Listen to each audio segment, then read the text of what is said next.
Good day, Light Church. Ayan po. Sige, tatayo po tayo. Sino pong excited mag-worship sa Panginoon today? Sa lahat ng excited mag-worship sa Lord. Come on. Let's give our best worship to the King of Kings. And let us experience the joy of the Lord. Hallelujah.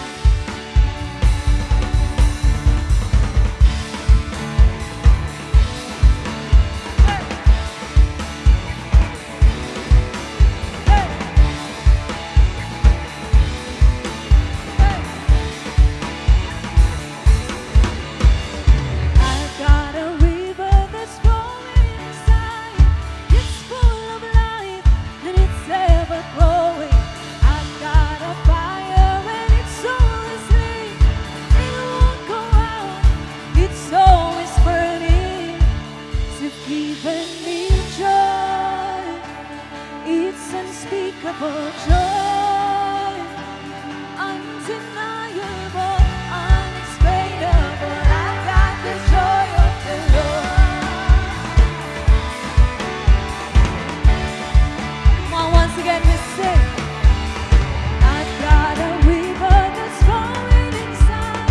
It's full of life and it's ever growing. I've got a fire and it's so asleep. It won't go out and it's always burning. I've got a river that's flowing inside. It's full of life and it's ever growing. I've got a fire and it's so asleep. It won't go out and it's always burning. You've given me joy. It's unspeakable joy, undeniable, unexplainable. I've got the joy of the Lord. Down in my heart, down in my heart, deep down in my soul. It's untamable, I've got the joy of the Lord.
this time, tuloy-tuloy po tayo. Let us do our light 60. Iikot po tayo for 60 seconds para po magkamayan. Okay, church, let us now begin our light 60.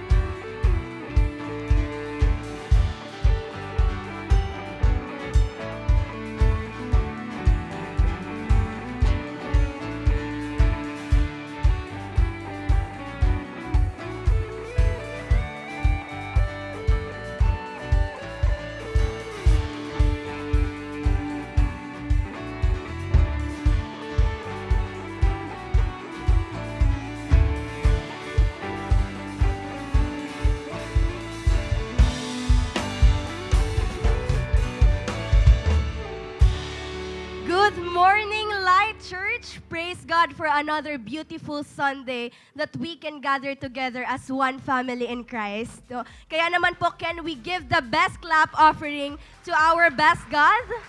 Ayan, hallelujah. Sige po, maaari na po tayong magsiyo po. Ayan, so I just want to tell everyone that whether you're joining us here in person or online, we are so glad to have you here. Kaya naman po, let us prepare our hearts to worship the Lord and be filled with His Word today. Amen po?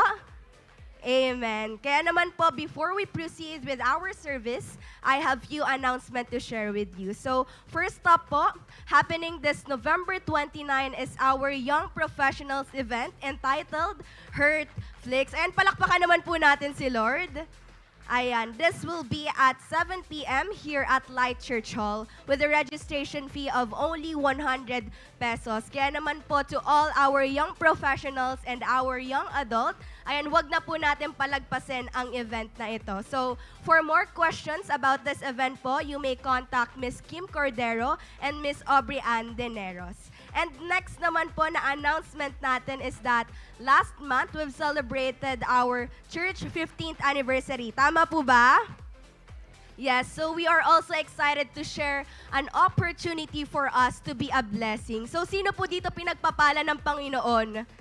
Amen. Ayan, binibless tayo ng Panginoon and this time, tayo naman po ang magiging blessing. So our mission and action pledges is still open bilang regalo sa birthday ng ating simbahan. And you know, Light Family, your generous support will enable us to extend God's goodness, love, and provision to our community and beyond. Sino dito gusto yon na hindi lang tayo ang binibless ni Lord, bagkus ang community rin beyond us? Amen. Kaya naman po, for those who have already their ticket and pledges, you can drop it here on our drop box sa harap. At sa mga wala pa naman pong tickets at willing makiisa, may mga ushers po tayo na maaari nating lapitan right after the service. And remember, Light Family, when we give with cheerful hearts, God's blessings overflow in unimaginable ways. Amen po ba? Amen. So let's continue to partner with the Lord in this wonderful mission. Once again, palakpakan naman po natin si Lord. Ayan. With that, thank you so much, Light Family. At I know that kanina pa tayo ready. Amen po? Amen. And now let us prepare our hearts and our minds to worship the Lord and listen to His word. God bless us all. Ayan, blessed Sunday po sa ating lahat. Yan, tignan nyo nga po yung katabi ninyo at ngitian nyo po siya na napakalaki. Ayan. Magandang umaga po sa ating lahat at sa ating mga kapatid dito sa simbahan. No? Nawa kayo po ay seated dyan ng relax at sobrang comfortable. So ako nga po pala si Coach Rovelyn S. Castillo. And before anything else po, gusto ko pong i-acknowledge yung very important persons po natin ngayong umaga or ngayong araw na to. Ayan, samahan niyo po ako i-welcome po ang ating mga VIP, first-timers at mga visitors. Ayan, inaaniyahan ko po sila na maaari po ay tatayo tayo. Yan, yung meron pong mga sticker na VIP po rito. Ayan, palakpakan naman po natin sila. Ayan. So kung malapit po kayo sa kanila, tulungan niyo po ako para i-welcome sila at pakikamayan naman po silang lahat. Ayan. Welcome po sa inyo. Kami po ay nagagalak na makasama po namin kayo ngayong araw. And remind ko lang din po kayo na wag po muna tayong aalis agad kasi tayo po ay magkakaroon ng 3 to 5 minutes na pag-uusap po with our team consolidation. And syempre po, iaabot nila sa inyo ang aming small gifts para sa araw na ito. Sige po, pwede na po tayong umupo. Thank you so much po. And syempre, para naman po sa ating mga first-timers online, if you want to be a part of our growing family, please type connect and our Light Connect team will go and message you para po sa ating consolidation. Ayan, maraming salamat po sa mga tao ngayon or mga kapatid nating dumalo sa celebration na ito. So ayan, sino pa excited ngayong araw? Pumalakpak naman po tayo ng malakas. Ayan, amen. At ngayon naman po, alam kong ready na po tayong lahat para magbalik at magbigay sa Panginoon through our giving. So, pero bago yan po, let me give you this passage. 1 Timothy 6:17 to 19. Ang mayayaman sa material na bagay ay utusan mong huwag magmataas at huwag umasa sa kayamanang lumilipas. Sa halip, umasa sila sa Diyos na masaganang nagbibigay ng lahat ng mga bagay para sa ating kasiyahan. Verse 18, utusan mo silang gumawa ng mabuti at magpakayaman sa mabubuting gawa, maging bukas palad at matulungin sa kapwa. Verse 19, sa gayon, makakapag-impok sila para sa mabuting pundasyon sa hinaharap at makakamtan nila ang tunay na buhay. So alam niyo po mga kapatid ko, ang binasa po natin na ito ay bahagi ng personal na bilin ni Apostle Paul sa kanyang mentee na si Timothy. Si Timothy nga po pala ay isang young pastor. At syempre po bilang isang pastor or leader ng kanilang simbahan, kailangan din po niyang turuan ng kanyang mga member. At isa na nga po rito ang pagdating sa pag-handle ng kanilang possession or yaman. Ayan, so everything po in this world is really uncertain. Tama po. Naniniwala po ba kayo? Okay, amen. So parang yung kakilala mo, di ba, nung isang araw nakasalubong mo lang siya, pero kinabukasan na nabalitaan may wala na pala siya, 'di ba? That's how life is very fleeting. Ano po, o kaya naman yung mga nag-bonus diyan, yung mga sumahod kahapon, pagkita mo sa bulsa mo ngayon, ay wala na. 'Di ba po? So ganun lang grabe ang uncertainty sa mundong ito, no? So lahat po ng bagay sa mundong ito ay panandalian lang. Kaya huwag natin maging pag-asa ang yaman dito sa mundo. So disclaimer lang po ha, hindi po natin sinasabi na mali ang yumaman. Kasi okay po yan. What I'm saying is baka nakakalimutan na po natin si Lord dahil po sa mga yaman na meron tayo. Baka po sa pera na tayo nakasandal to the point na even ang Diyos na nag-provide at nagbigay ng lahat ng blessings na yan ay nakakalimutan na natin. So kung gusto po nating mabuhay ng mayaman talaga, maging mayaman po tayo sa paggawa ng kalooban ng Panginoon. Amen po ba? Amen. So bilang testimonya po ng kabutihan ng Panginoon sa aking buhay, alam niyo po ba, grabe ang sustenance ng Panginoon sa akin, sa buhay ko at sa buhay ng family ko. Now po na malapit na pong matapos ang taon, nakikita ko po ang pagkilos niya sa lahat ng aspeto ng buhay ko. Yung simpleng joy pa lang po, hindi nga po siya simple kasi napakalaking blessing po ang joy na meron po ako na ipinagkakaloob po ng Panginoon. No po, naalala ko po nung prayer ko nung Seek First, nung pag-open po ng taong ito, sa career, sa love life ko, sa family, and even for myself. So alam niyo po, praise God kasi nakikita ko po ang lahat ng yon na natutupad unti-unti ng Panginoon. And of course, na ipoprovide po ng Lord ang lahat po ng pangangailangan namin. And also, magmula po sa financial strength at maging po sa pang-araw-araw na pagkain namin, hindi po namin kailangang mag-worry or ma-anxious dahil po pinaprovide po lahat ng Panginoon. So truly po, God is a promise-keeping God. Ito po yung pinangahawakan ko para sa akin, ang attribute ng aking Panginoon. He is a promise-keeping God. Kaya niyang panagumpayin ng lahat basta tayo ay magtatapat sa Kanya. Kaya nga mga kapatid ko sa Panginoon, wag nawa tayong manawa sa pagbabalik ng tithes and offering natin sa Diyos. Mag-invest tayo sa kayamanang hindi kailanman mauubos. Kaya naman bilang challenge po sa ating lahat, ayon po sa utos sa atin ng salita ng Panginoon, to do good, to be rich in good deeds, and to be generous and willing to share. Why? Dahil sabi po sa verse 19, in this way, they will lay up treasure for themselves as a firm foundation for the coming age, so that they may take hold of the life that is truly life. So kaya mga kapatid, may reward pagdating sa pagbabalik natin sa Panginoon. Hindi mo man nakikita ngayon, pero sinasabi ko sa'yo, mas mayaman ka pa sa pinakamayamang tao sa mundo dahil ang yaman mo ay hindi pang temporal, kung hindi ito ay hanggang eternal. So kaya naman, ito lang po ang iiwan ko sa inyo, mga kapatid ko sa pananampalataya, we must live a real rich life. Kaya wag po tayong manghinawa sa ating pagbibigay sa kingdom ng Panginoon. Kaya naman po as we prepare our tithes and offering, lahat po tayo ay nakaupo lang. Let me pray for you po. Sige po, let us close our eyes. Heavenly Father, maraming salamat po Panginoon sa araw na ito na ibinigay mo po sa amin. Truly God, our lives Panginoon, ito po ay isang napakalaking blessing na po sa amin, O God. Lord, sa mga anak mo ngayon Panginoon na tapat pong magbibigay at magbabalik ng kanilang tithes and offering Panginoon. Lord, balik mo po sa kanila ito ng siksigliglig at umaapaw, Panginoon. And I pray, O God, na lahat po ng works ng kanilang mga kamay, Panginoon, ay pagpalain mo. Salamat, Panginoon, kasi unang-una ikaw na po nagbigay sa amin. Kaya narapat lang, Panginoon, na ibabalik namin din sa iyo ito. Thank you, Lord. We honor you. We glorify you, Panginoon. We worship you. This we pray in Jesus' name. Amen. Ayan, kaya naman po, ayan, meron po tayong mga usher and usherettes po sa gilid po natin. You can give your tithes po dyan sa kanila. And ayan. So, ngayon naman po sa ating mga online, kung gusto nyo pong magbigay ng inyong tithes and offering online, we have our BPI and GCash na naka-flash po sa ating screen. And ayan. Sige, palakpakan po natin ng Panginoon. Okay, so with that, let's give our best with a cheerful heart and enjoy the celebration.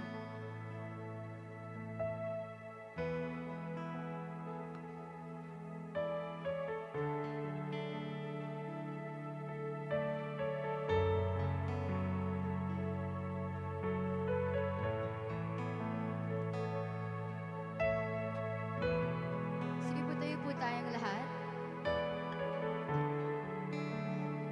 And let's just continue to worship God in this place. Come on. Thank you, God. Appreciate the Lord in this place. Sambahin mo siya, purihin mo siya sa lugar na ito. Thank you, God. Lord, we acknowledge you, Panginoon. You're the very important person in this place. Wala nang iba. And we want you, Lord. We want your presence. We just want to experience you, Panginoon. That's why we surrender everything into your feet, Lord. And we worship you, God.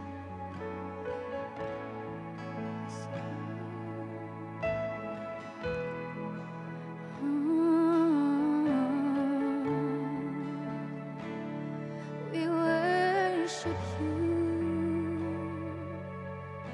Be glorified, Lord. Be glorified.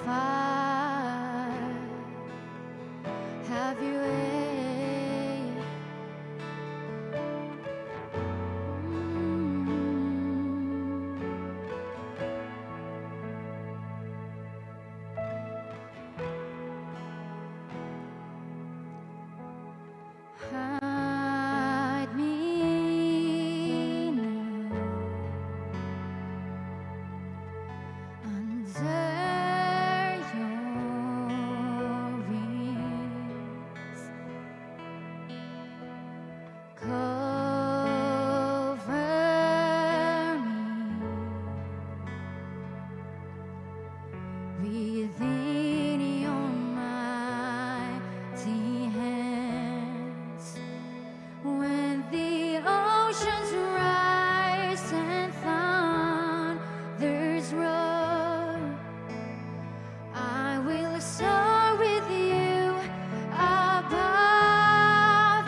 For God, who said, "Let light shine out of darkness," may this light shine in our hearts to give us the light of the knowledge of God's glory displayed in the face of Christ. But we have this treasure in jars of clay to show that this all-surpassing power is from God and not from us. We are hard-pressed on every side, but not crushed. Perplexed, but not in despair. Persecuted, but not abandoned. Struck down, but not destroyed. We always carry around in our body the death of Jesus, so that the life of Jesus may also be revealed in our body. For we who are alive are always being given over to death for Jesus' sake, so that His life may also be revealed in our mortal body. So then, death is at work in us, but life is at work in you. It is written, "I believe, therefore I have spoken." Since we have the same spirit of faith, we also believe and therefore speak. Because we know that the one who raised the Lord Jesus from the dead will also raise us with Jesus and present us with you to Himself. All this is for your benefit, so that the grace that is reaching more and more people may cause thanksgiving to overflow to the glory of God. Therefore, we do not lose heart. Though outwardly we are wasting away, yet inwardly we are being renewed day by day. For our light and momentary troubles are achieving for us an eternal glory that far outweighs them all. So we fix our eyes not on what is seen, but on what is unseen. Since what is seen is temporary, but what is unseen is eternal. Lord, salamat po sa iyong salita na siyang nagbibigay buhay sa aming lahat. Naniniwala kami, Lord God, ipapakita mo sa amin, O Diyos, ang kapahayagan ng iyong salita na siyang magpapalakas sa amin, Panginoon. Samahan mo kami sa aming pag-aaral ng iyong salita. Lumabas yung cream ng iyong salita sa aming buhay upang ma-apply namin ito at makita mo na kami namumuhay sa iyong kalooban. While we are praying, Lord God, we remember ang pinagdadaanan po na aming bansa na dumadaan ngayon sa bagyo. Lord, tinataas namin ang mga patuloy na sa mga oras na ito sinasalanta ng bagyo. Lord, we remember those families, yung kanilang kabuhayan, yung mga bata, O Diyos. Patuloy mong ingatan at protektahan. At kami rin, Panginoon, na sinasabing dadaan dito rin ang bagyo, hiling namin, O Diyos, ang protection mo, Panginoon. We're uncertain, Panginoon, kung ano pang mangyayari, but we are certain, Lord God, na ang pag-iingat mo ay hindi mawawala sa amin. Salamat, Lord God, sa takatagumpayan na gagawin mo pa sa aming buhay. We thank you, Lord. We give you praise and glory in Jesus' name. Bago ka umupo, pakisabi mo sa katabi mo, may gagawin pa si Lord sa iyo. Let's all be seated. May ipapakita po ako sa inyo. Okay? Usapang gulong. Okay? Ang hawak ko po ngayon ay gulong. Okay? So, iba sa inyo, alam na ang reason bakit may gulong at alam natin ang advantage kung bakit may gulong. Para mas lalo nating ma-appreciate, okay, ang gulong, kung bakit ba ito na-imbento, kailangan muna nating ma-appreciate yung history ng tires. Kailangan nating balikan yung evolution ng wheel. Sa Tagalog ng wheel ay gulong o sa malalim ay ruweda. Ayan. Baka ibang ruweda iniisip ng katabi mo. Okay? Ang wheel ay tinaguriang man's greatest invention. Ang wheel ay first recorded back to 3,500 BC sa Neolithic era sa panahon na bago pa ang tinatawag na Bronze Age. So, ayan dyan yung picture ng masasabi natin kauna-unahang gulong, okay? Sigmula sa agriculture, ang wheels ay talagang, talagang kagamit-gamit. Ito ay simbolo ng human technological advancement at ang gulong ay nagawa para saan? Para gumaan, mapadali, at mapabilis ang trabaho ng tao. Could you imagine the life before wheels?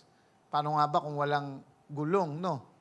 Paano nga naman kung yung sinakyan mong sasakyan o sinakyan mong jeep kanina ay walang gulong?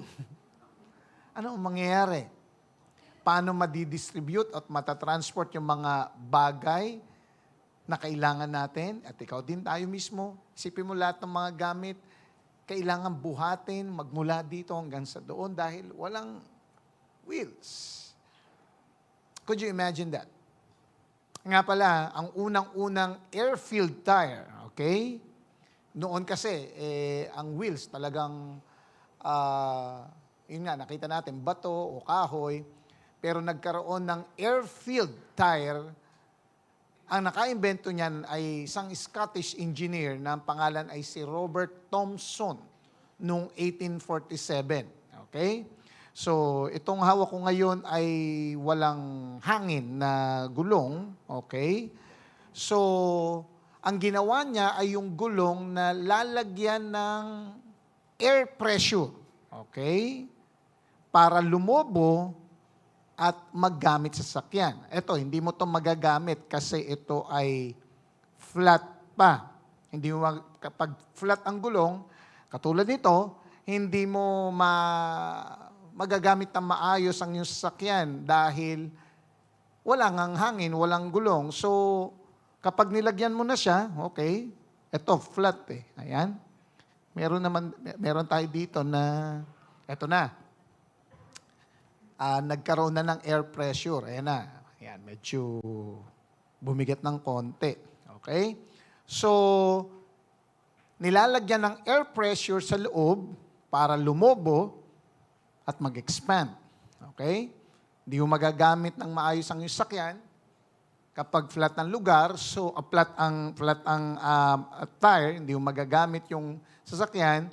So, kaya mo siya magagamit kasi nilagyan ng air pressure.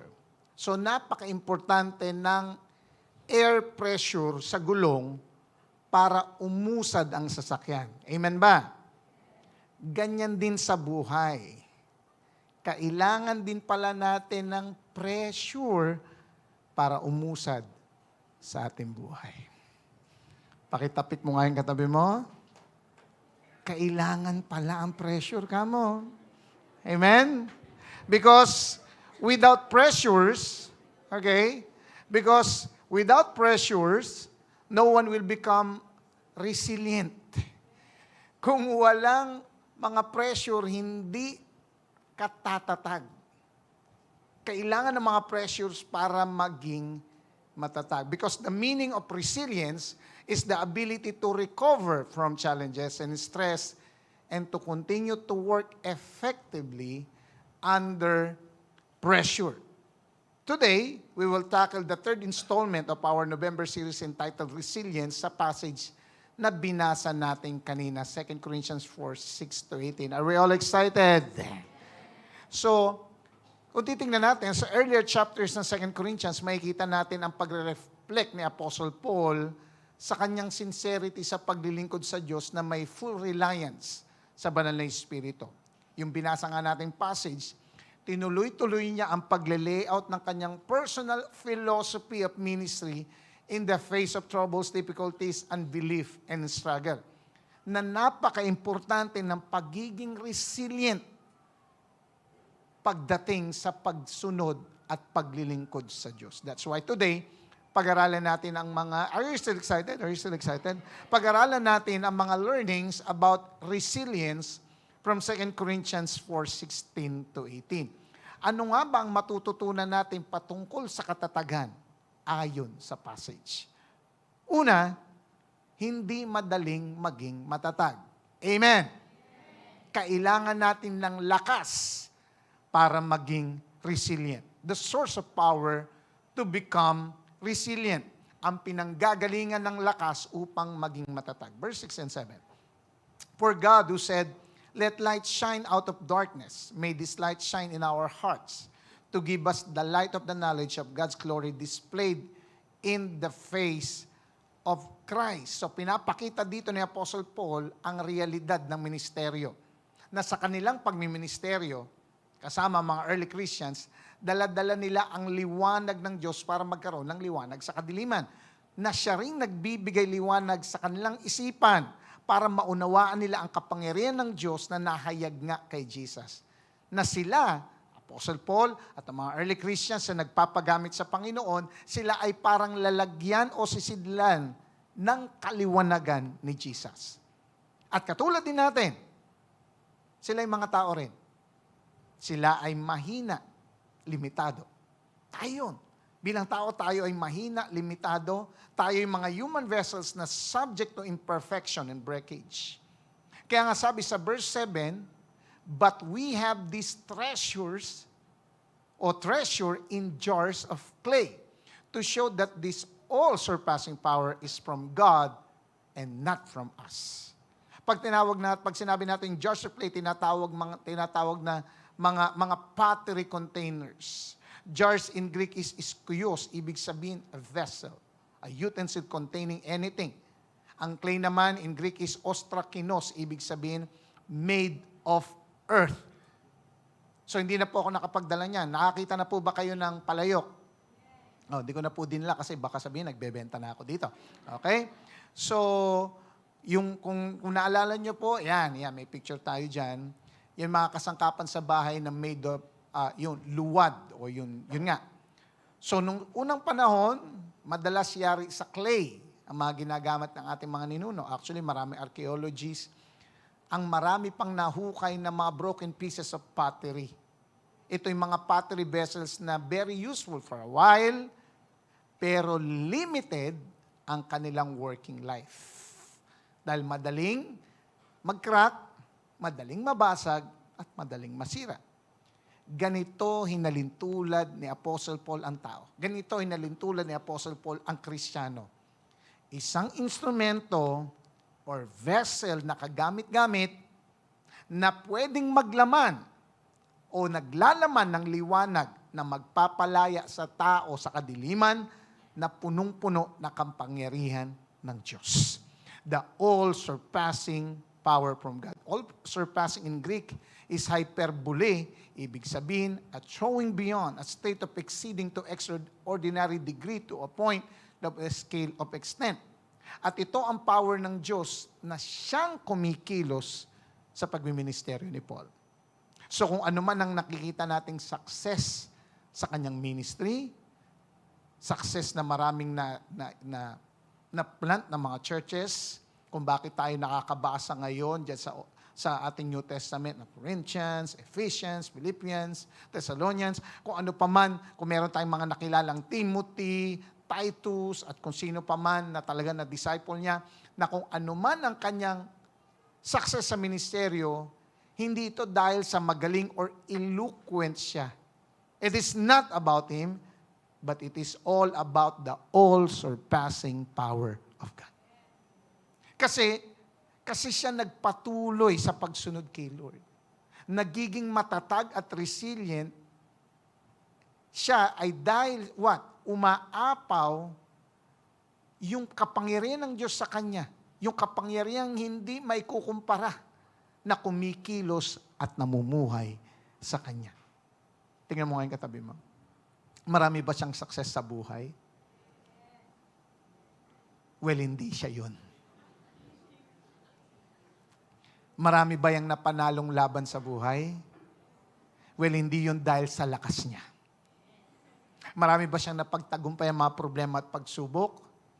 Well, hindi yun dahil sa galing niya o talino niya. Sino dito naniniwala na lahat ng success, panalo at tagumpay natin sa buhay, kung meron man, ay dahil sa tulong, awa at biyaya lamang ng Diyos. Tingnan mo yung katabi mo. Minsan ang itsura niya, parang gusto niya nang sumuko sa buhay. Tingnan mo yung sa kabilaan mo naman katabi. Gusto nang sumuko niyan sa kanyang, maybe gusto nang sumuko niyan sa kanyang trabaho, sa kanyang career, sa kanyang family, sa kanyang calling o pagmi-ministry. Pero tingnan mo siya ngayon, andito pa siya. Buhay pa rin. Hindi pa rin sumusuko. Resilient pa rin. Why? Simply because there is someone na nagpapalakas sa kanya. Walang iba kundi ating Diyos na buhay. Kasi kung sa sarili niya lang, susuko na yan. Hindi lang siya susuko, susuka pa. But greater is He that is in him, that is in her. Walang iba kundi ating Diyos. Tandaan mo na ang source ng power para maging resilient is none other than Jesus. Kung naniniwala ka, palakpakan mo yung kamay mo sa Panginoon. Now, ano ang mangyayari o produkto kapag in-empower ka ng Diyos para maging resilient, para maging matatag? Ano? The product of empowering the resilient. Ang produkto ng pagpapalakas ng katatagan. Verse 8, I like this. We are hard-pressed on every side, but not crushed. But not crushed. Hindi ka raw crush. Perplexed, but not in despair. Persecuted, but not abandoned. Struck down, but not destroyed. Tandaan natin na bilang Kristiyano at tayo ay nagmi-ministeryo, we are all facing pressures on every side. Amen. Sabi mo nga sa katabi mo, pressure. Yan ang naranasan ni Apostle Paul. Naranasan niya ng mga early believers. Naranasan nila yan. Tingnan mo, ano yung naranasan nila? Hard-pressed. In Greek is tilibo, ibig sabihin to compress, to make narrow. Figuratively, to cause to be troubled, oppressed, and afflict. At ang mga na-measure na ito ay hindi lang sa isang area at a time, but on every side. Ibig sabihin, kabi-kabila, multiple pressures ang naranasan nila. Sa bawat panig, pinagmamalupitan talaga sila. Pinagmamalupitan, pero hindi sila nadudurog. But not crush. Crush in Greek is estenokoreo, ibig sabihin to confine or restrict to a narrow space. Figuratively, to be in a circumstance that seems to offer no way out or be distressed. Naranasan ni Apostle Paul yan. And maybe nararanasan mo rin yan. But in God, tayong lahat ay may way out. Sa Diyos, hindi tayo restricted ng hindi tayo confined or restricted sa isang narrow space dahil may freedom tayo sa Diyos. Naranasan din ni Apostle Paul ang magulumihanan, ang makonfuse. And that is the word perplex. Perplex in Greek is aporio, ibig sabihin to be without resources. To be confused is state of mind. Be at a loss, be in doubt, be uncertain. Nalito din sila Apostle Paul at yung mga disciples noon. Nalito, pero dahil kay Lord, hindi sila nawalan ng pag-asa. But not in despair. Despair in Greek is exaporeo. Ibig sabihin, to be utterly at a loss, be utterly destitute of measures or resources, to renounce all hope. Alam ko, nakaka-identify tayo lahat dito. And we wonder sometimes, kapag dumarating itong mga pagsubok at pinagdadaanan, we wonder, ano na nangyayari sa buhay? Amen. Yes, si Apostle Paul, katulad din natin, na-confuse paminsan-minsan. Hindi niya na alam ang gagawin. Pero kung paano si Apostle Paul ay nakahanap ng tulong mula sa Diyos, ganon din tayo. Sapat, listen, sapat ang tulong ng Diyos sa atin. Amen. He will guide us, kaya alam natin kung ano ang tama nating gagawin. Of course, naranasan din ni Apostle Paul ang persecution. Persecuted in Greek is joko, meaning to make, to run or flee, put to flight. Naranasan ni Apostle Paul ang pag-uusig, pero hindi sila pinabayaan ng Diyos. but not abandon. Abandon in Greek is enkatalapelepo. Ibig sabihin, to separate connection with someone, to forsake or to desert. Well, sa lahat ng mga dumadaan sa persecution, dumadaan ka ba sa persecution? Dumadaan ka ba? Nape-persecute ka?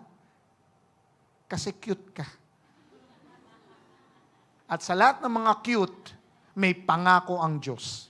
Hebrews 13:5, I will never leave you or forsake you. Palakpakan natin si Lord. Amen? Sino dito sometimes pakiramdam niya para nag-iisa na lang siya? Para nag-iisa na lang siya sa labang ito at sa labadang ito. We feel alone sometimes, but we are not. Amen. Dahil sabi ni Jesus sa lahat ng mga nagdi-disciple, surely I am with you always to the very end of the age. Palakpakan natin si Lord. At ang pinakamatindi na naranasan ni Apostle Paul, struck down. Struck down in Greek is katabalo. Ibig sabihin, to strike with sufficient force so as to knock down, to throw down, to strike down. Talagang ibabagsak ka talaga.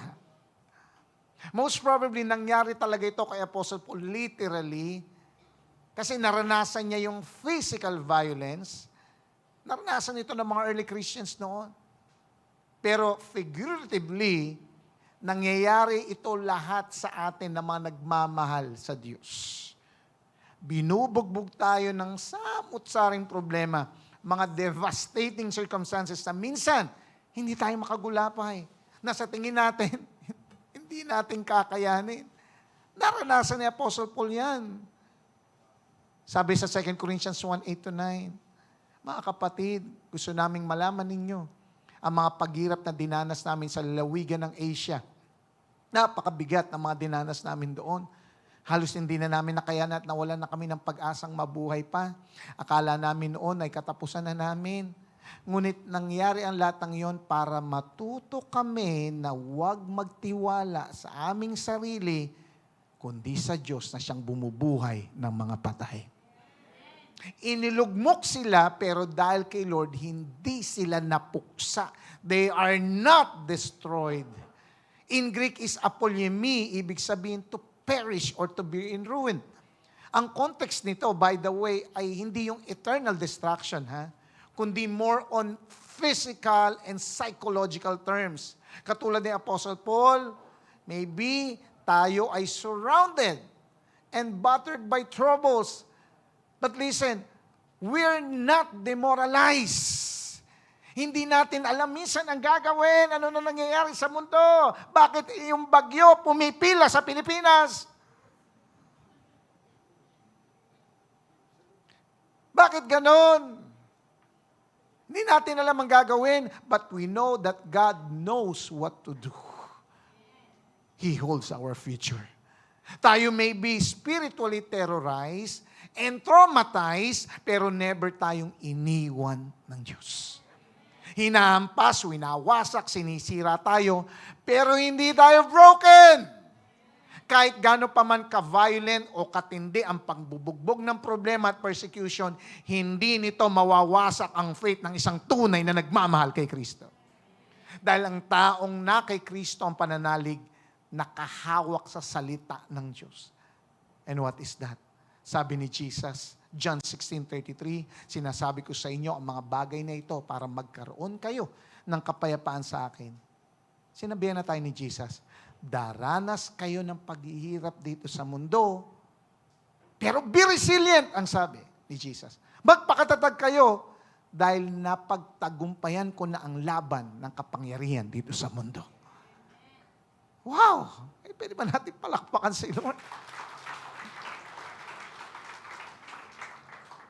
But definitely, real talk lang, lahat tayo as much as possible, ayaw natin ng paghihirap. Ba yung iba gusto paghihirap lagi? Ayaw natin yun. Ayaw natin ng paghihirap. Lahat tayo gusto natin happy lang. Kaya nga sabi ni Enrile, gusto ko, happy ka. Gusto natin happy lang. Kaya may ilan sa atin, pag mahirap na ang problema, umaayaw na, nangangayaw na. Ang tamatindi dito, iniiwan na si Lord, iniiwan na ang kanilang commitment sa Panginoon. Meron pa nga ako narinig, sinabi niya, ay, simula nung naging Kristiyano ako, doon dumami ang problema ko. Doon dumami yung mga nangungutang sa akin. Hindi na sila nagbabayad kasi hindi na sila umaten. Buti na umaten yung katabi mo. Listen, kapag ganyan ang ating perspective, delikado tayo. That is a deceptive mindset. Mapanlin lang ang ganyang kaisipan. Why? Kasi sa totoo lang, hindi ka naman nagka-problem nung Christian ka eh. O hindi ka naman nagka-problem nung naging Christian ka. Tama? Hindi kayo naniniwala. Ulitin ko. Nung bang hindi ka pa Kristiyano, wala kang problema? Okay, tamo na. Sa totoo lang, hindi ka nagka-problem nung naging Christian ka. Kundi, buti na lang, Christian ka na nung nagkaroon ka ng maraming problema. Kasi kung hindi, baka hindi mo kayanin. Dahil hindi mo alam kung saan ka uhugot ng lakas. At ngayon, Kristiyano ka na, alam mo kung saan ka uhugot ng lakas. Amen. Ano pa? Yung saying na no pain, no gain, hindi lang yun na-apply sa mga nag-gym at alam mo yun? Nagwe-weightlifting o nag-exercise, kundi pati sa spiritual growth at pagsiserve sa Diyos. Tingnan mo, sabi ni Apostle Paul sa verse 10, we always carry around in our body the death of Jesus, so that the life of Jesus may also be revealed in our body. Lahat tayo, may relationship man kay Lord o wala, Christian ka man o hindi, sabi ko nga, lahat tayo nakaka-experience ng santamakmak na problema. Pero kapag ang Kristiyano nagka-problema dahil sa kanyang pagmamahal sa Diyos, ito ay isang malaking pribilehiyo. Ang makihati sa pinagdadaanan ni Kristo. Because everyone who wants to live a godly life in Christ will be persecuted. Maliwanag ang 2 Timothy 3:12. Ang totoong Kristiyano na pe-persecute. At kailanman hindi mape-persecute ang hindi Kristiyano. Kaya kung tayo ay nape-persecute dahil sa pag-ibig natin kay Lord, cute ka. Cute na cute sa'yo si Lord. Amen. Listen, no servant is greater than his master. Kung pine-persecute o pinersecute nila si Jesus, ganun din ang mga mangyayari sa mga nagmamahal kay Jesus. Pakitapik mo yung katabi mo, sabihin mo, natural yan. Tandaan natin lahat ng ito ay may purpose. Verse 11 and 12, for we who are alive are always being given over to death for Jesus' sake, so that His life may also be revealed in our mortal body. So then death is at work in us, but life is at work in you.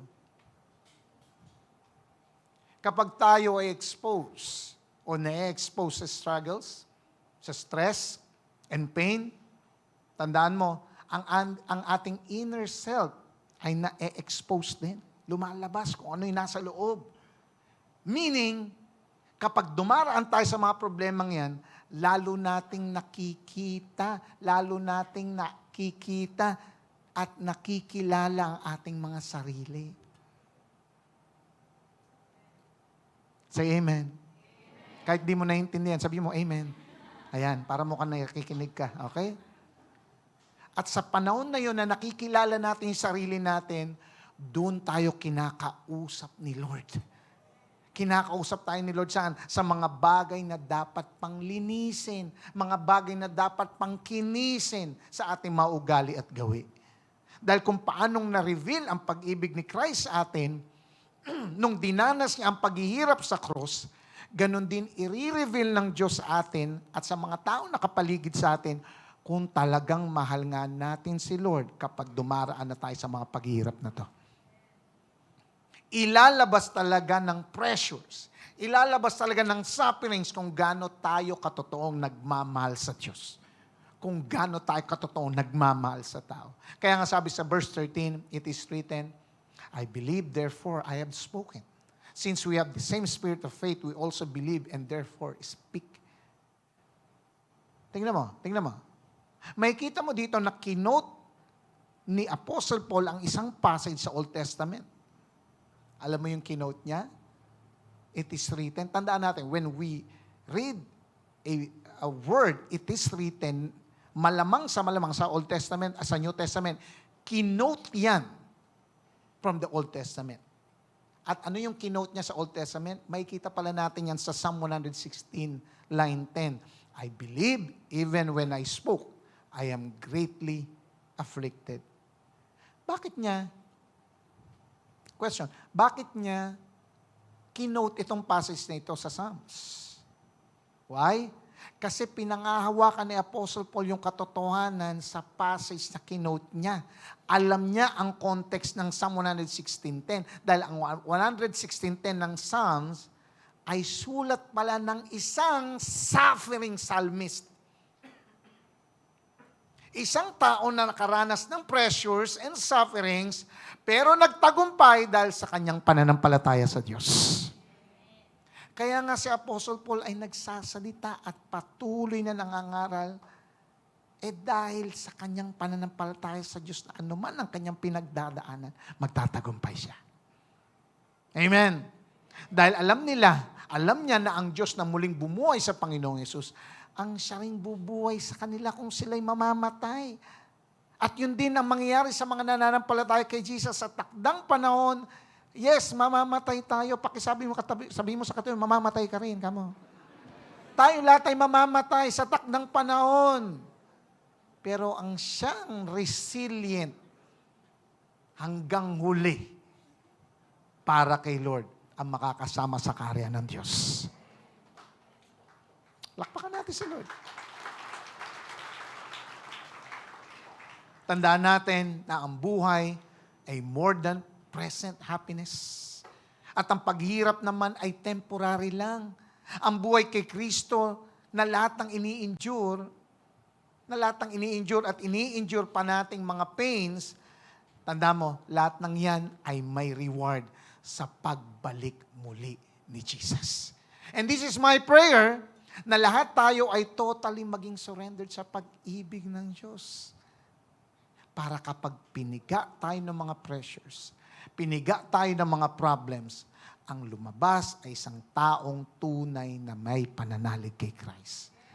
Listen, kapag piniga ang Kristiyano ng mga pressures, ng mga problems, doon lalabas ang kanyang tunay na pananalig kay Kristo.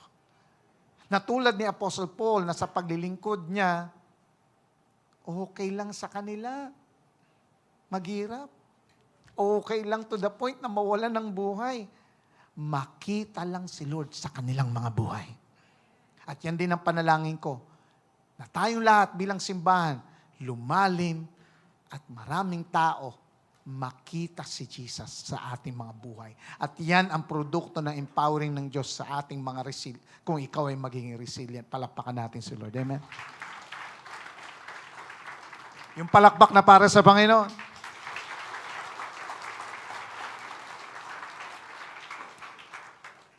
Now, kapag ginawa natin to at i-maintain natin ang pagiging resilient, saan ito ahabot? The extent of the empowerment of being resilient. Ang lawak ng kalakasang dulot ng resilience. Ang mga pain na nararanasan natin ay nagtetempt sa atin na ma-discourage na lang, mangayaw na lang, sumuko na at mawalan ng pag-asa. Pero tignan mo ang mangyayari kung mananatili tayong resilient. Verse 15 and 16. Ano raw mangyayari kapag tayo magiging resilient? All this is for your benefit. Wow. Kung tayo magiging resilient, all this is for your benefit. So that the grace that is reaching more and more people may cause thanksgiving to overflow to the glory of God. Huwag daw tayong mawalan ng pag-asa sa mga pinagdadaanan nating suffering dahil may magbe-benefit at magbe-benefit dito. May makikinabang dito. Sino? People will benefit from our suffering. Others will benefit from our suffering. Makikinabang ang ibang tao sa ating paghihirap. Iniisip dito ni Apostle Paul na kung magiging resilient siya at hindi siya susuko sa kabila ng mga suffering sa kinakarap niya at patuloy niyang i-disciple ang mga taga-Korinto, talagang mabibless ang Corinthian Church. Talagang marami doon ang makikilala ang Diyos. Kaya hindi siya pwedeng mawalan ng pag-asa. Tignan mo ang verse 15. Tagalogin natin para damang-dama. Ang lahat ng paghirap namin ay para sa inyong ikabubuti, para lalo pang dumami ang tumanggap sa biyaya ng Diyos. Kinakausap niya ang mga taga-Korinto dito. At habang dumarami ang tumatanggap sa biyaya ng Diyos, dumarami rin ang nagpapasalamat sa Kanya. At dahil dito, mapapapurihan siya. Listen, kapag hindi tayo susuko, kapag tayo magpapakatatag, magiging resilient sa pagsunod sa Diyos, sa ating paglilingkod, sa ating pagpapadisciple, at pagdi-disciple sa Diyos, listen, sigurado marami ang makakakilala sa Diyos. Marami ang tatanggap kay Christ. Maraming buhay ang mababago. Amen! So this is an spectacular expansion. Marami ang mai-inspire sa'yo. Ang pira. Pag nakita nila sa tindi ng mga pinagdadaanan mo sa buhay, but you can still smile because you know God is in control. May mga pagsubok ka, pero patuloy ka pa rin naglilingkod kay Lord. Nananalangin ka kasi alam mo, lahat ng pinagdaraanan mo paghirap ay temporary lang. Maraming may inspire sa'yo. Amen! Maraming ma-inspire sa'yo, maraming ma-inspire para magpatuloy pa sa kanilang journey sa pagkakilala kay Jesus. Kaya tapikin mo yung katabi mo, sabihin mo, huwag kang susuko. Be resilient. Maraming makakilala kay Lord pag tayo ay naging resilient. Palakpakan natin si Lord. Amen. Huwag daw tayong manghinawa at mawalan ng pag-asa sa mga pinagdadaanan nating suffering. Why? Dahil pangalawa, tayo rin po ay magbe-benefit dito. We will benefit also from our sufferings. We benefit from our own suffering. Tayo mismo ay makikinabang sa ating paghihirap. Verse 16, iyan ang dahilan kung bakit hindi kami pinanghihinaan ng loob kahit na unti-unting humihina ang aming katawan, patuloy namang lumalakas ang aming espiritu. Na kahit tumatanda tayo sa pagsunod, paglilingkod, pagpapadisciple, at pagdi-disciple sa Diyos. Kapag nalalaman natin may nababagong buhay, may nababagong pamilya, may nababagong komunidad at syudad, may nababagong bansa dahil kay Kristo. Listen, lalakas at titindi ang pananampalataya mo. Titindi ang spiritual life mo. Amen! In sharing life to others, dun ka mag-grow. In sharing life to others, in sharing Jesus, dun ka magmamature. Have you experienced something? Have you experienced once in your life or always in your life when you shared the gospel to someone at nakita mo yung bago mo siya sineran, talagang bagsak na bagsak yung itsura niya. Yung itsura niya, yung baba niya nandyan na. Sa tindi ng pinagdaraanan niya. Pero nung na-share mo si Jesus sa kanila at sinabi mo may pag-asa pa, tapos nakita mo lumuha siya, umiyak siya, humagulgul siya. After that, tinanggap niya si Jesus at yung mukha niyang busangot ay napalitan ng itsura na may pag-asa. Ang sarap sa pakiramdam. Amen? Kahit hindi mo na-experience, mag-amen ka. Amen?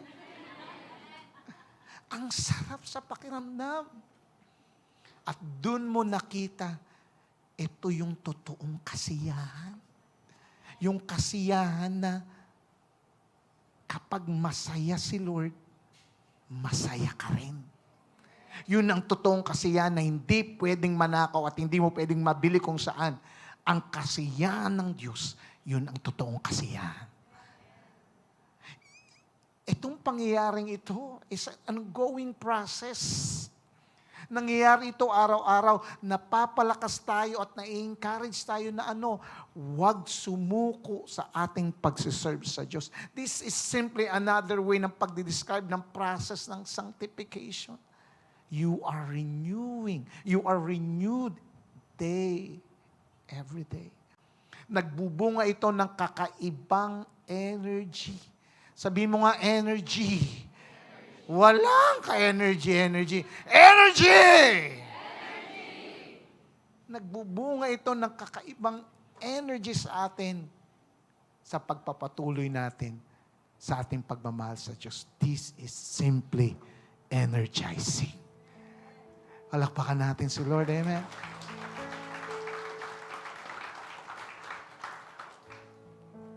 Mabalik ako dun sa usapang gulong, okay?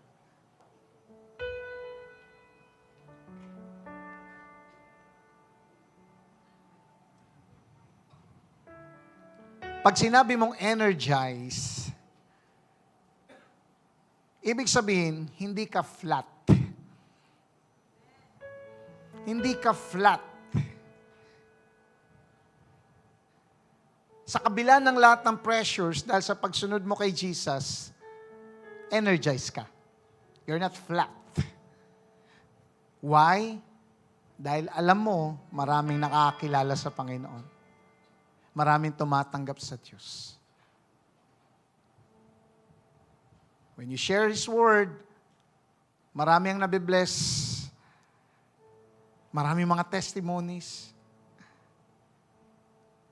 Kuya, salamat sa prayer mo kasi after natin mag-pray, may ginawa si Lord sa family namin. Gumaling yung anak ko. Wow! Sarap sa pakiramdam.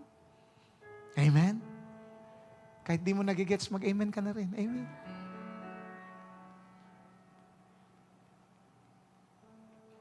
At sabi ko nga kanina, dahil sa pressure, nag-expand ng tire. Lumalaki, hindi na nagiging flat, kaya nagagamit. At kapag nagamit o nagagamit ang tire, at hindi flat, makakapunta sa iba't ibang lugar ang sasakyan dahil aandar at aandar. Tama? So, ganun din tayo kay Lord sa pagiging resilient.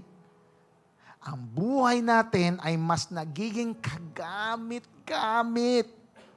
Hindi lang nakatambak. Yung flat, itatambak mo lang yan dahil hindi mo magagamit. Pero ang isang tire na kagamit-gamit, energize, makakapunta sa iba't ibang lugar. Umaandar para sa misyon ni Kristo. Umaandar ang mission ng kingdom using you. Aandar para mag-disciple. Ipapahayag ang biyaya ng Diyos through Christ sa lahat ng tao. So lumalabas, magkakaroon talaga ng expansion. Maraming makakilala kay Jesus. So lumalabas ang extent o lawak pala ng kayang gawin ng resilience sa atin ay paglago. Pag-expand ng kingdom ng Diyos. So the extent of being resilient is energizing expansion. Ang lawak ng pagiging matatag ay energized na paglago. That's why on our part 3 ng ating resilience series, this is our title, Energizing Expansion, the Extent of Being Resilient.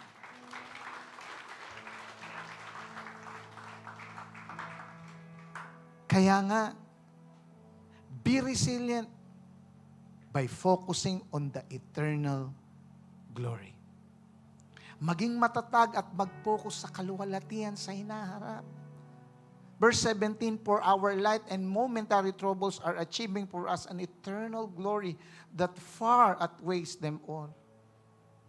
Tandaan natin na ang paghihirap na dinaranas natin ngayon sa mundong ito, nang dahil sa pagsunod at paglingkod natin sa Diyos, tandaan mo, lahat ng yan, lahat ng paghihirap ay panandalian lang. At pinagaan pa ni Jesus dahil napagtagumpayan niya na yan. He has overcome the world. So, ibig sabihin kung nabibigatan ka, pinagaan na ni Jesus yan. Huwag tayong mag-focus sa ating mga paghihirap ngayon. Bagkus, mag-focus tayo sa inahandang gantimpala ng Diyos para sa mga mananatiling matatag, sa mga mananatiling resilient, hanggang sa pagbabalik muli ni Jesus. Pakitapik mo yung katabi mo, be resilient. Be resilient, number 2, by fixing our eyes not on temporary. So we fix our eyes, verse 18, not on what is seen, but on what is unseen. Since what is seen is temporary, but what is unseen is eternal. Huwag nating masyadong palagahan at pagtuunan ng oras ang mga bagay na nakikita ng mata na ino-offer ng mundo. Kundi i-fix natin ang ating mga mata at bigyan natin ng careful attention ang mga bagay na hindi nakikita. Yung mga bagay na may eternal value. Dahil ang mga bagay na nakikita, panandalian lang. Pero yung mga bagay na hindi nakikita, ay mga walang hanggan. May mga bagay na temporal, may mga bagay namang pang-eternal. At isang katalinuhan para sa isang tao ang gumawa ng mga bagay dito sa temporal na papalakpakan sa eternal. Let's do things na magmamatter sa eternity. At naniniwala ko na yung araw na ito ang pagkukumit at pagsisimulang muli. Can we close our eyes for a minute? Sa mga sumuko na dyan at sa mga pasuko na, tandaan mo, you are not yet destroyed. Ginigipit ka man sa lahat ng paraan, pero tandaan mo, dahil kay Lord, hindi ka nalulupig. Yes, kung minsan naguguluhan ka, pero dahil kay Lord, hindi ka nawawalan ng pag-asa. Maraming umuusig sa'yo, pero tandaan mo, hindi ka pinababayaan ng Diyos. Yes, nasasaktan ka. Pero dahil sa protection ni Lord, hindi ka tuluyang napapatay. Kapatid, wala kang karapatang sumuko. Dahil hanggang ngayon, gaano ka man nawala o lumayo kay Lord, never pa rin sumuko sa iyo ang Diyos. Kapatid, God wants to restore you. Ano man ang crack o sira o failure ng iyong buhay, kaya kang i-restore ni Lord mas matindi pa sa dati. Kay Lord ka magpa-restore, wag sa bisyo at sa mga masamang ino-offer ng mundong ito. Wala kang madedependehan dito sa mundo na totoong magbibigay sa iyo ng full restoration, kundi si Jesus lang. Tandaan mo, we cannot win, we cannot cope sa buhay na to without God's all-surpassing power. Kapatid, kailangan mo ang Diyos. Kaya kung sinasabi mo, kailangan mo si Lord, can you raise up your hands? Stand up right now. Wala kang kailangang iba kundi si Jesus. Hindi mo kayang mag-cope sa buhay without Jesus. Hindi mo kayang maging matatag without Jesus. Hallelujah. Oh! Ano man problema, ano man pagsubok, kaya kang tulungan ni Jesus. Ano man ang pinagdaraanan mo, ano man pagsubok, kaya yan ni Jesus. Hallelujah, hallelujah. Come on. Give it all to Jesus. Give it all to Jesus. Yeah. Give it all to Jesus. Lahat ng pagsubok, lahat ng sufferings, lahat ng pains, give it all. Give it all. Hallelujah, hallelujah. Minsan pa, wala kang ititira. Isusuko mo lahat ng iyong pinagdaraanan kay Jesus. Come on! Oh! I will soar.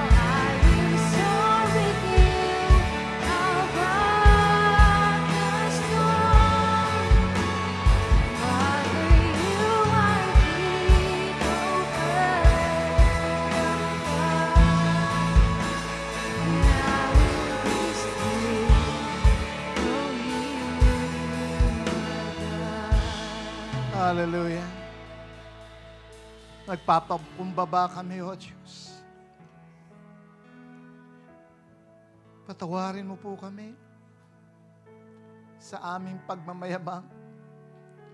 Kala namin, kaya na naming mabuhay sa sarili lang namin, sa sarili naming diskarte, sa sarili naming style. Patawarin mo kami, O Diyos, sa aming kayabangan, sa aming mga pagkukulang, sa aming mga kasalanan. Patawarin mo kami kasi hindi kami dumipende sa iyo. Hindi kami umasa sa iyong kapangyarihan. Umasa kami kung saan-saan. Patawarin mo kami, O Diyos, sa lahat ng aming pagkakasala. Nabatid namin na kami mahal mo, sobra mo kaming mahal. Kaya pinadala mo si Jesus dito para pagtagumpayan ang aming kasalanan, para pagbayaran ang aming kasalanan dun sa krus ng Kalbaryo. Na kung sino man ang maniniwala at magtitiwala, tatanggap sa Panginoong Jesus, ay hindi mapapama kundi magkakaroon pa ng buhay na walang hanggan. Na mga pagsubok, na mga pinagdaraanan, ay hindi namin kakayanin mag-isa, kundi sasamahan kami ni Jesus. Kaya sa mga oras na ito, Jesus, tinatanggap ka namin. Bilang aming Panginoon na tagapagligtas, pumasok ka sa aming buhay, hawakan mo itong buhay, take control of it. Dahil ang buhay na ito ay para sa iyo. At kailangan lang ilagak para sa iyo. Ang buhay na ito ay destined para ipaggamit sa iyo. Panginoon, tanggalin mo sa vocabulary namin ang pagsuko sa buhay na ito, kundi magpakatatag. Dahil hindi kami nag-iisa, kasama ka namin, Panginoong Hesus. Tulungan mo kaming magpatuloy, magpakatatag sa pananampalataya. Kapatid, hallelujah. Tandaan mo, gagamitin ka ng Diyos. Gagawin kanyang instrument, i-energize kanya para lalo magkaroon ng expansion at lumawak ang gawain ng Diyos sa mundong ito. Palalawakin ni Lord ang iyong capacity na magmahal ng tao para ma-disciple at madala mo sila kay Christ. Magpapagamit ka kay Lord. Magiging resilient ka sa anumang pressures na kakarapin mo dahil sa kapangyarihan ni Lord na nasa iyo. Kapatid, get ready. The best is yet to come. Why? Because you are made to expand His kingdom on earth as it is in heaven. Ulitin ko, you are made to expand His kingdom on earth as it is in heaven. Come on, raise up those hands. Pasalamatan mo si Lord. May ginawa siya sa iyo. Hallelujah. May ginawa ang Diyos sa iyo. At patuloy nang may ginagawa sa iyo. For He deserves our praise. Come on, worship Him. Worship Him. Hallelujah, hallelujah.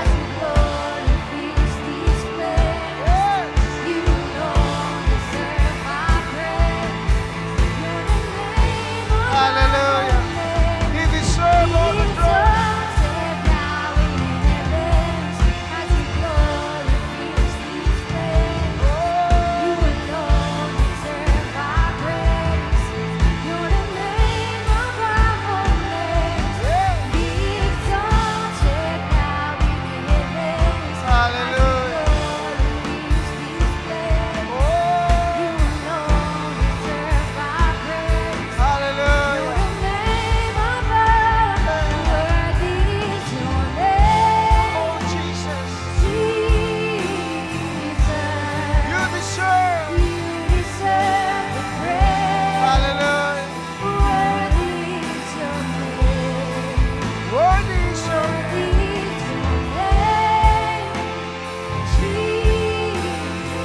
Hallelujah.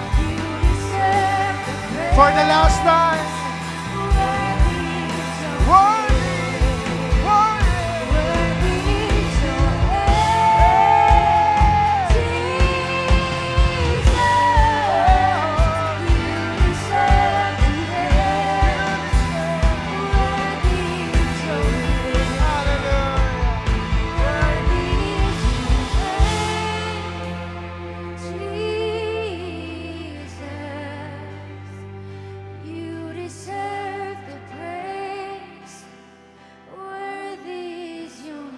Worthy is your name. Worthy is your name, Jesus. You deserve the praise. Worthy is your name. Lord, sino kami para pag-aksayan mo ng panahon? Di kami karapat-dapat. Kung sisidlan kami, kung vessel kami, Lord, kami yung vessel na wasak-wasak, butas-butas, sira. Hindi na pwedeng gamitin. Isa kaming gulong na flat, nakatambak lang at hindi na pwedeng gamitin. Pero sa kabila ng aming kasiraan, sa kabila ng aming mga failures, sa kabila ng lahat, you're still using us. You're still using us. Nagtitiwala ka pa rin. Hindi namin pinagtitiwalaan yung sarili namin, pero Ikaw, O Diyos, patuloy, Lord God, mo kaming ginagamit. Kaya nga, O Diyos, nagpapagamit kami. Dahil kami ay created para magpagamit sa aming manlilikha. You are our real pattern and we're just a clay. Hubugin mo kami ayon sa gusto mong pagkahubog. Hindi kami maghuhubog sa sarili namin. Hindi rin mundo ang huhubog sa amin. Kundi Ikaw, O Diyos.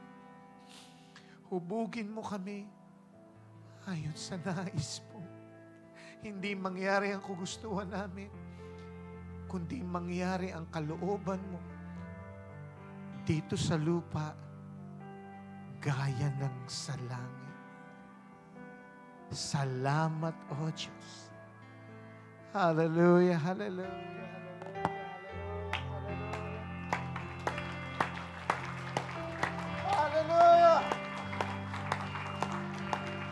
Hallelujah! Yung palakpak na para sa Panginoon.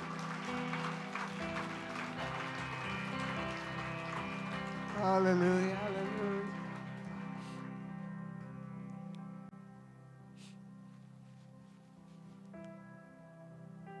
We continue to pray.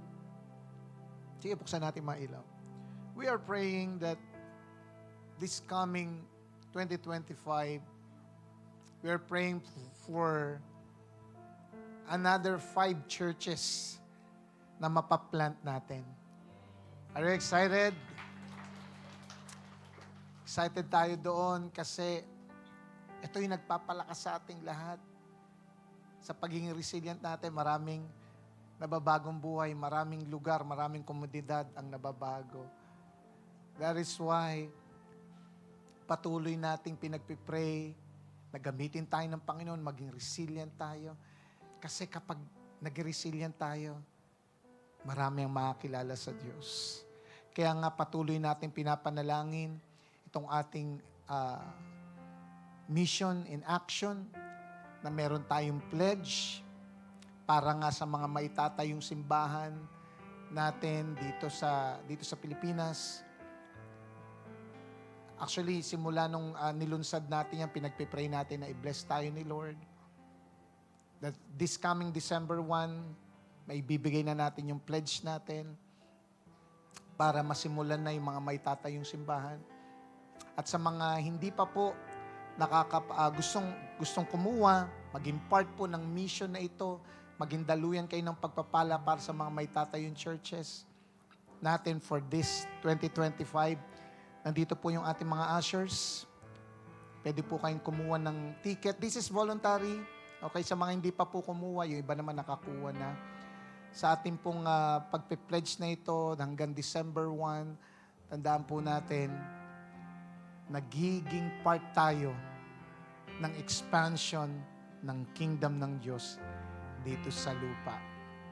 Kaya nga patuloy natin pinapanalangin na i-bless tayo ni Lord ngayong buwan para matayo ay maging pagpapala sa mga simbahan na may tatayo. Lord, patuloy mo pagpalain, O Diyos, ang mga patuloy na magbibigay para sa iyong misyon. Patuloy mo silang i-bless ang kanilang kabuhayan, Panginoon.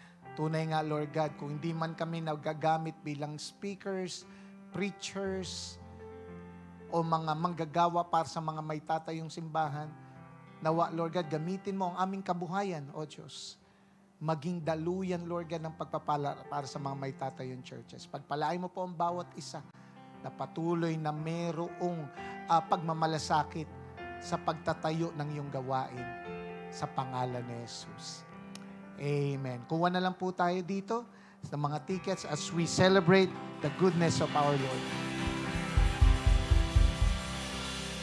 Hallelujah. Come on, let us continue to celebrate and sing this song. Sa mga gusto rin pong humabol ng kanilang tithes and offering, lapit na lang po tayo dito sa harapan. Meron po tayong basket.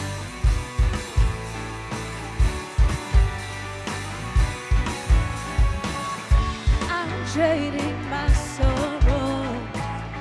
I'm trading my shame. I'm laying them down for the joy of the Lord. I'm trading my sickness.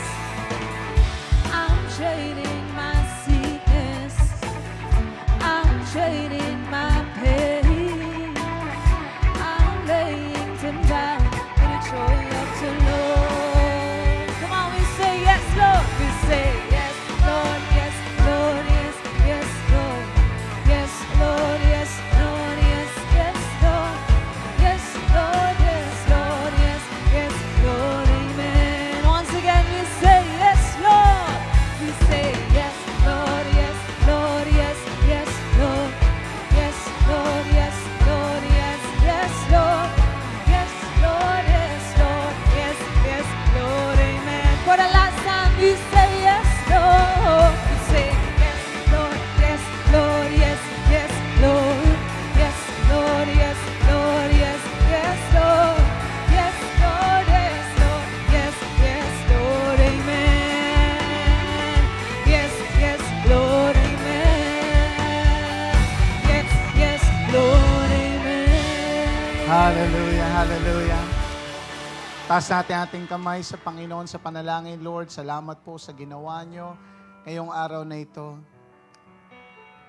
Lord, kailangan namin ang iyong salita. Kailangan namin ng ganitong klase ng iyong salita ngayon, O Diyos. Salamat, Lord God. Marami kang sinagot sa aming panalangin ngayong araw na ito. Kaya nga, O Diyos, nagpapasalamat kami. Patuloy niyo pong pagpalain ang bawat isa, ang bawat pamilya, sa mga nag-aaral, nagtatrabaho, Lord God, nagbi-business. Patuloy mong pagpalain, Lord, sa mga may karamdaman, ikaw po ang magpagaling. Lord, naniniwala po kami na kami ay daluyan mo ng iyong pagpapala, salita. Kaya Lord, maging daluyan mo rin kami ng invitasyon that next Sunday, we will invite our families, we will invite our loved ones, aming mga kakilala, kaklase. Because they need your word, Lord God. Your word ang siyang magpapalaya sa kanila at magbibigay, Panginoon, ng kaisipan na ang buhay na ito ay masaya dahil ikaw ang nagbigay. Salamat, Panginoon. Lord, tinataas din namin itong parating na bagyo, O Diyos, sa amin, Lord. Isa lang ang aming iisipin. Magiging matatag kami dahil meron kaming Diyos na napakatatag ng pag-ibig at protection sa amin. Lord, ingatan mo kaming lahat, Lord. Makita namin yung aming sarili na may kapayapaan because we know you hold our future. Salamat, Panginoon. Pag-iingat po ang igawad nyo sa aming pag-uwi. Hallelujah. Receive the blessing from the Lord. The Lord bless you. The Lord keep you. Make His face shine upon you and be gracious to you. The Lord turn His face toward you and give you peace. Sa iyo po ang papurit, pasalamat, O Diyos. All glory belongs to you in Jesus' name. Amen. God bless us all. Magkamayan po tayo. See you next Sunday. God bless.